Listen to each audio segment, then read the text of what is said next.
From cashback on bills through to monthly rewards through to bank switching bonuses, there are all sorts of incentives and perks that you can get from your bank. And there's no reason why you have to stick at one. You can have 2, 3, 4, 5, 6, 7. You can have loads of different current accounts and get all this free cash, essentially.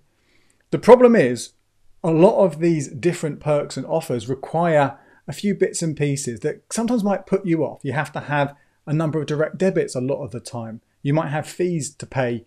You might have to pay in a certain amount of money to that account every single month. And some people go, that's too much. It's too much admin. I don't have enough direct debits. I don't have the money to pay in all the time. I don't want to pay a fee. Well, let me put your mind at rest, because you can do all of this with very, very little effort. So what I'm going to show you in this video is how to find extra direct debits if you're struggling to find them, how to make sure your money moves around all those different accounts, you set it up and let it go, how to automate that, and a few other little tricks to make sure you meet the requirements for all those perks. And how do I know? Well, I have got a load of current accounts. I've got more than you possibly need. Here's my stash of debit cards right now. There's a good 15 or so in there. Not all of them are active right now, but this is something that I do. These are methods that I put into place to make sure I am getting all those free perks. My name's Andy Webb. By the way, I blog over at becleverwithyourcash.com and make the videos here on Andy Clever Cash channel. If you haven't already, please do hit that subscribe button, that little notification bell, so you don't miss out on any future videos that I release, including any updates, any reviews on more perks and switching bonuses that might come along from the banks. Right, let's start off talking about the direct debits. Now, a lot of the accounts that do offer things, they require, on the whole, maybe 2 direct debits, 2 active direct debits in your account to be eligible for the offer. Now, some of the ones that do this, for example, Barclays Blue Rewards, you need 2 direct debits to get their bonus. You need to have another 2 with Club Lloyds if you want to get interest in that account. The Santander 123 Lite, if you want to get cash back on your bills, well, those bills need to be paid out of that account via a direct debit, things like your council tax and your energy and your water, things like that. So there are a huge number of them out there. The word active direct debit there, that is key, but actually also slightly misleading. To say something's an active direct debit, what that normally means is that payment has to have come out of that direct debit in roughly the last year. So you might think, okay, great, well, I've got an annual policy that comes out once a year, that'll be fine. Sadly not. And then sadly also for quarterly direct debits. For example, I've got a subscription to the Big Issue magazine. While the vendors aren't out on the streets, I'm doing it by direct debit. That comes out quarterly. Sadly, that doesn't count either, because most of the time these rewards, these benefits, they require the direct debit to come out in that calendar month that payment will be made. So that's a really important thing here. You need to think about, is that payment going to come out this month? Now, there are some obvious ones you can go to, and most of the time, these are going to be ones that you are paying. It might be slightly different if you have you live with a partner and you split the bills, so you might be reduced there, or maybe you're living at home with your parents and you don't pay any bills at all. But for example, things like your energy bill, your council tax, your broadband bill, your mobile phone bill, your TV bill, if like for Sky or Virgin, if that is separate to the broadband service, generally they're going to be the same thing in a single direct debit, but you never know. Your water bill, your TV license, some insurance. So generally things like car and home insurance, you're better off paying that annually because they're going to cost you more money to pay them by direct debit. But you might have health insurance, life insurance. Maybe you've got a travel insurance policy again, which is monthly. I would say with the insurance ones, make sure you're not better off paying it annually. But if you've got a direct debit that comes out monthly, fantastic. They will all count. And they're kind of the key ones. And you can use those, I would imagine, for most of your different accounts. If you only got 2 or 3 accounts requiring these direct debits to get the reward, you're going to be fine. The problem gets if you're going to have even more of these accounts. So I've had a look at some of the ones that do require the direct debits. I mentioned obviously a few of them just now. But if you were to get all of these accounts, and this is just have one account to yourself, because sometimes you can have more than one with a joint account or something. But Bank of Scotland, Barclays, Co-op, HSBC, Club Lloyds, NatWest, RBS, Santander and Virgin all require direct debits for one of their different perks. That's 24 direct debits, more or less, that you would need. 24. It's a huge amount, right? Now, you can bring that down a little bit because Two of them, the Bank of Scotland and the Lloyds one, you only need direct debits there if you want to get interest from those accounts. And right now, you're probably better off putting your money elsewhere. So let's scrap those ones. Co-op, you need 4 direct debits for that, right? But I don't think it's worth it for what you get in return. So let's scrap that one as well. HSBC, you only need it for the switching offer, but actually you can use standing orders. Let's scrap that. So really, the most you're kind of looking at is 16 direct debits, which is still a lot. I appreciate it's a lot, but it's much more manageable. So let's have a look. So if you've used up the bills, where can you go from there? Well, there are going to be some regular payments that you're making anyway. Memberships for the gym or to something like English Heritage or something like that. Or maybe you've got like a magazine subscription that's coming out. Again, if it is a direct debit and it comes out on a monthly basis, then it will count towards your requirements for these accounts. What you do have to be really careful here for some of your regular things that you're paying for, that it is a direct debit rather than something called a CPA, a continuous payment authority. And it's really easy to find out which ones are direct debits because you go into your account, use it on your app or your online banking, and there will be a tab that tells you which direct debits you have. It'll tell you the last time you paid them, all that kind of thing. If it's listed there, that is a direct debit. If it's not, and it comes out of your account on a regular basis, it's probably this CPA. And the way these accounts worked out are basically you've given your long card number on your debit card and the money is taken off your card at the same time every month. And this is where things like Disney Plus and Spotify and Netflix tend to, how they tend to work. You can't set up direct debits for those. So you won't necessarily have as many direct debits as you think if you factor in some of those things, but find out which ones are which. Write a list of those direct debits you've already got. And if you need to move them from one account to another account, it's just a simple process of getting in touch of whoever you're paying and telling them you want to change your standing order. So that's the first thing. It's those ones that you're paying all the time, you've got them, spread them out across the different accounts. You can also, if you use PayPal, this is a nice little way to get an extra direct debit, because if you use PayPal to pay for one of those services like Spotify or Netflix or Apple Music or Disney Plus, they charge PayPal, PayPal pays, and PayPal uses a direct debit to drag it out of your current account. And this only counts as a single direct debit. Okay, so it's only one extra, no matter how many services and how many times it comes out of your account, it's a single direct debit. But that's another one to think about that you might already have in place. You might also already be giving money to charity, which is fantastic. That's great. Now, if you're doing this via your employment versus payroll, which is called payroll giving, which is a good way of doing it, it's quite tax efficient and so on. You might want to consider moving that out though and paying them as direct debits from your current account, so you actually have these additional direct debits. I know in the past, and I've done it myself, this has been, charity donations have been one of the things that people have done quite easily to kind of, right, I need an extra direct debit or 2 extra direct debits. I'll set up some £1, £2, £5, £10 direct debits, whatever they might be, to a charity in order to meet that criteria to get your reward. Now, of course, if you are setting them up for more than £1 or £2 or whatever it is, it probably wipes out the return you'll get. And you might think, well, that's not worth it. And you know what? In some ways it isn't. You're probably better off if you can give more. But at the same time, I think it is still worth it because that's money that wouldn't be going to that charity anyway, because you're getting it from the bank as the reward, and then it's going straight in via that direct debit straight to the charity. So then, number one, charity direct debits is another great one. But there's another area which is well worth considering if you're looking for new ones, and this is around savings accounts. Not many accounts offer this. Most of the time, a standing order is required or a debit card payment or something like that in order to put money into a savings account. But there are a handful, and I've got a list down here, a handful that accept direct debits in. Now, this is great because you can transfer the money into that savings account and it's still your money. It's not gone to anyone. You're not paying for a service. You're not signed up to anything new. And if you want to, you can then transfer it back to your account via either a standing order sometimes, or you might have to manually go into the savings account and withdraw it.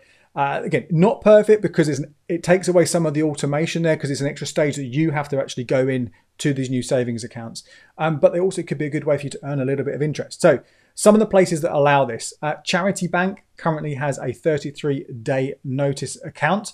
And you can have up to 4 of these per person. Potentially there's 4 different accounts, therefore 4 different direct debits in play for this. Although that might be that they come from the same bank, it might not be able to have more than one, but it's worth looking at. Ecology Building Society has a regular saver as well. Moneybox, the app, that you can pay by a weekly direct debit into that. So there'll be more than one payment, but that can be as little as £1 each time. Post office has an online saver as well. So all places you can put money into them and just check the terms and conditions. So obviously something's like a regular saver. If you are able to withdraw money, it might penalize you on the interest. If some of them are a fixed account, then obviously you can't take the money out of them sometimes at all for that whole fixed period. And if it's investing platforms, Moneybox has both cash savings and investing. Vanguard also allows direct debits in. Obviously, withdrawing money out of an investment platform isn't always the best thing to do.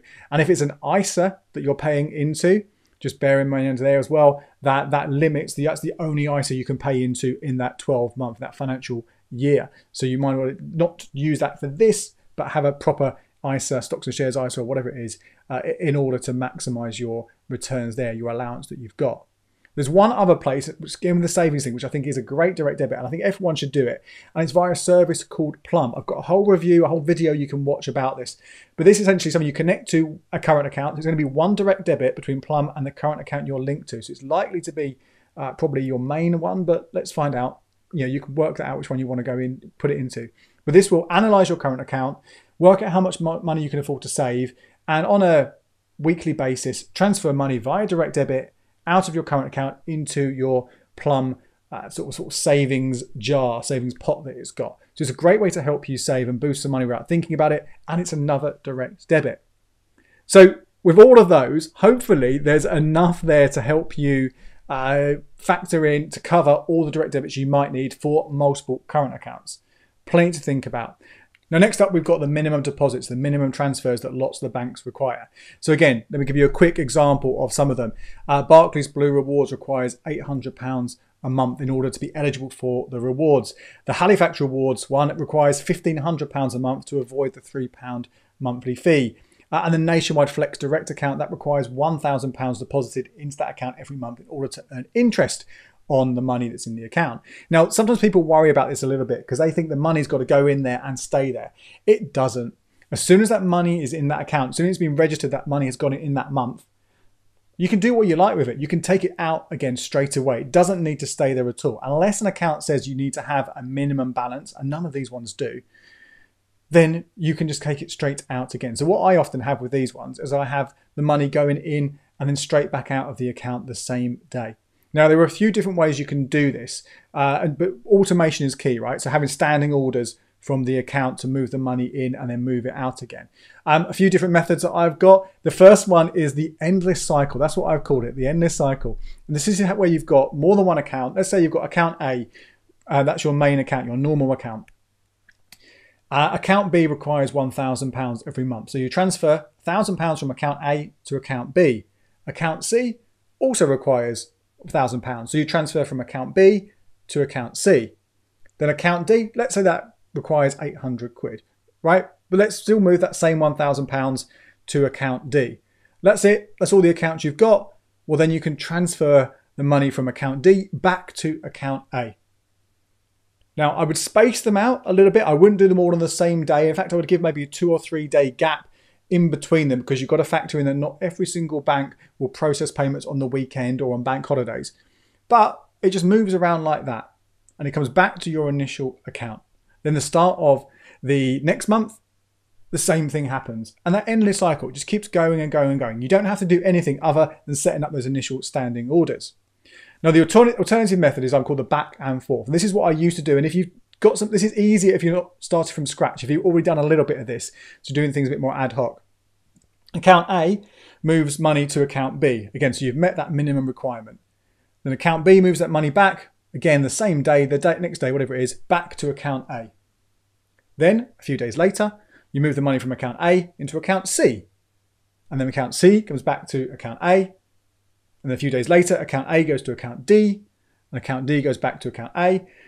Now, you could do it just that. You could have maybe a few of those. So let's say you did have 8 accounts or whatever. Then maybe you can have 4 accounts dealing with the money there and then the other 4 accounts over here, whatever it might be. But you get the gist, right? So they're the 2 main options, the endless cycle and the back and forth. There is a kind of another micro option you've got here, which is kind of using both of those, but it helps you kind of if you don't have that minimum amount in your account. So, these require you to have, those other options require you to have £1,000 to transfer around the accounts, right? This is what I call the bite-sized transfer. And as the name suggests, what you're doing is rather than transferring £1,000 in one go, you're chunking that down into smaller amounts. So that could be 2 lots of 500, could be 4 lots of 250. You know, you get the drift there, you get the idea. And then you might have to combine that with the other one. So it might be that it cycles around, 250 quid cycles around multiple accounts until it meets that minimum requirement of the accounts that you have. But if you do that, and I say you set up a standing order, really easy to do in your online banking and in most banking apps, space them out, as I said, so cover weekends and bank holidays. And again, you're meeting that requirement really easily. So there you go. That's the essential way to make sure you're managing your multiple current accounts with very, very little effort. The direct debits are going out. You've got those extra ones if you're short of payments you already have, and the money's moving around to make sure those minimum deposits are being met. Now, there are obviously a couple of things you do have to factor in on top of this, because if you're paying direct debits and if some of the accounts have fees, you've got to make sure there's enough money in those accounts.